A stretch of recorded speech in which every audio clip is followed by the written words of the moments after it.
suka tidak suka dibantah atau tidak dibantah, faktanya seperti itu. Saya mengatakan bahwa ya katanya Pak Jokowi pembina dan lain sebagainya. Konstruksinya seperti itu awal-awal. Makanya P3 mohon maaf dalam konteks konstruksi itu tidak aneh dan tidak heran kalau mendukung Pak Ganjar. Lalu dalam Rakernas ya di Solo ya Bang ya, di Semarang ya, mohon maaf di Semarang.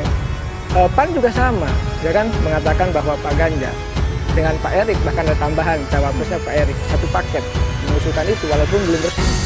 Lalu katakanlah Golkar memang posisinya agak sulit, agak dilematis.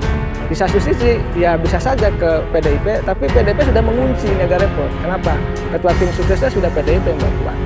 Ketua relawan juga sudah ada juga, Pak Ahmad Basara dan Pak Adian Apitulu dan CS semua.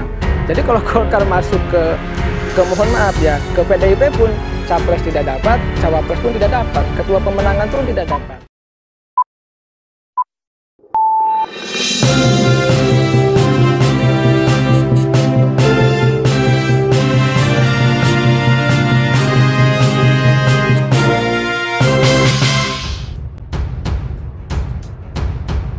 Dengan perbedaan pandangan antara ibaratnya menjadi dua kubu ya, PAN Golkar dan juga P3. Sebenarnya KIB sampai saat ini tuh masih solid atau masa depan itu akan ada atau bagaimana ya? Kalau dulu saya katakan ya, saya konsisten membuat pernyataan. Dulu itu kan KIB, walaupun sering dibantah oleh KIB, oleh Bang Pipa dan lain-lain gitu, bahwa saya bilang ini kan bentukannya Pak Jokowi waktu itu. Iya, saya tetap konsisten itu. Karena suka tidak suka dibantah atau tidak dibantah, faktanya seperti itu. Saya mengatakan bahwa ya katanya Pak Jokowi pembina dan lain sebagainya. Konstruksinya seperti itu awal-awal. Makanya P3 mohon maaf dalam konteks konstruksi itu tidak aneh dan tidak heran kalau mendukung Pak Ganjar. Lalu dalam Rakernas ya di Solo ya Bang ya, di Semarang ya, mohon maaf di Semarang.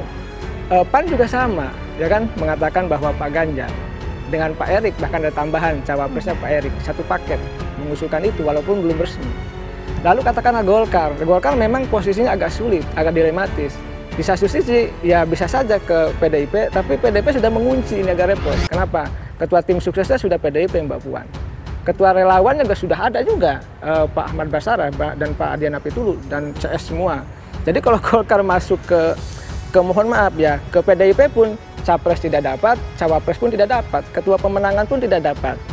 Oleh karena itu rasionalitasnya sebenarnya misalkan ya nanti akan mendukung Ganjar atau Pak Prabowo. Nah yang memungkinkan menurut saya tadi diskusi dengan Bang Pipa ya, mendorong capres alternatif, capres yang lain ya. Misalkan Pak Erlangga selama ini memang sudah dalam Munas ditegaskan juga dalam Rapimnas Golkar bahwa capres Golkar itu Pak Erlangga.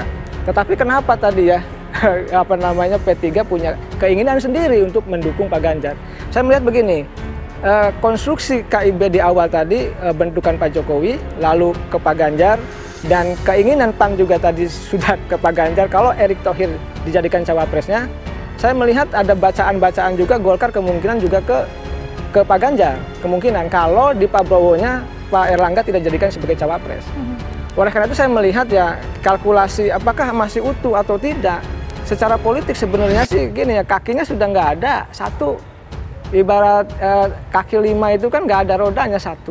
Oleh karena itu saya melihat apakah nanti akan solid, ya sulit saya menjawabnya. Faktanya ya enggak, faktanya nggak solid. Walaupun tadi dibantah oleh Bang Nusron, dibantah oleh Bang Awi dan Bang Pipa juga bahwa ya masih ada kok, masih seperti dulu kok. Kalau nanti memang sama capresnya kita solid kok, kalau berbeda ya lain begitu. Nah, yang paling penting ingin saya katakan adalah konstruksi mendorong capres alternatif yang banyak, Mbak. Jadi pilihan gini, momentum 2024 adalah momentum perbaikan bangsa. Dan jangan lupa, tidak ada incumbent. Nah, kalau tidak ada incumbent, ruang anak-anak bangsa, tokoh-tokoh bangsa, ketua partai, lalu kepala daerah, siapapun tokoh yang hebat ya, yang punya potensi besar untuk bisa menjadi capres didorong gitu loh. Ya. Ini penting, karena begini, masa iya gitu loh, kita 4L, mohon maaf, lo lagi, ini menjadi problem. Oleh karena itu, kaderisasi kepemimpinan bangsa itu lahir dari partai politik. Makanya tadi di TV One disebutkan di awal di layar bahwa misalkan ada komposisi ya, dorongan untuk menjodohkan cocokologi ya Pak Erlangga dengan Pak Zulhas. Nggak ada masalah, asalkan memenuhi kuota 20%, yang punya kapasitas, ya silakan bertanding, kita buka ruang itu. Untuk apa? Biar nanti rakyat yang menilai seperti apa kandidat-kandidat yang bertarung nanti. Karena begini, kalau hanya 2 partai, lalu elit-elit mengkerucutkan ingin 2 partai, sama saja kita akan belajar dari pengalaman 2019 yang lalu apa? Kita akan terjadi pertarungan yang hebat dan polarisasi akan makin mendalam di politik kita.